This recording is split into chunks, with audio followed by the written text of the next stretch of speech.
But what about the immigrants that are already here? Would they, in your ideal world, would they have to return to Mexico or return to where they come from? Well, there are very large numbers of illegals in this country at the moment. So yes, I think that they should be encouraged to leave. And of course, one very important thing is to end birthright citizenship. Somewhere around about 300,000 children are born every year in the U.S. to illegal aliens. And under the current interpretation of the 14th Amendment, they're American citizens. That should be stopped immediately. And in fact, both Trump and DeSantis have proposed doing that. What about those that are already here legally, though? If the problems that are caused by immigration, we can go back to, Phil Rushton's research about cooperation and trust and so forth being higher among people that are genetically similar, and this includes at the group level. Right. Then ultimately, doesn't the kind of policy that Vito is advocating mean you'd have to basically break up the country or remove people from the country by force or something like that? That would be the kind of thing where it would lead. I think that if you were to stop immigration completely for 50 years, that the assimilative mechanism would get a chance to work.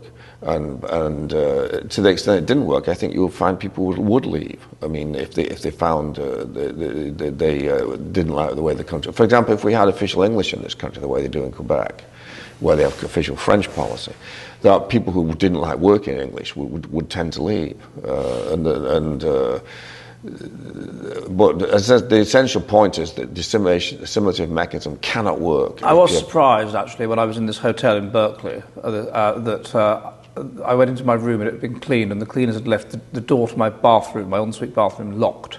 I couldn't get in. So I went downstairs to try and find somebody, a caretaker or somebody that could let me in. And I happened by chance to run into the caretaker, and he spoke no English. No English. And I was quite pleased with myself. I managed to communicate my problem with him in high school Spanish, which I haven't, I was 16 when I stopped learning Spanish. Right. Very simple. And he understood me, and he dealt with the problem.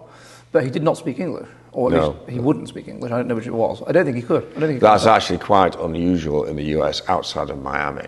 Miami you do meet unilingual Spanish speakers there because of the great Cuban influx and the Latin American influx in recent years.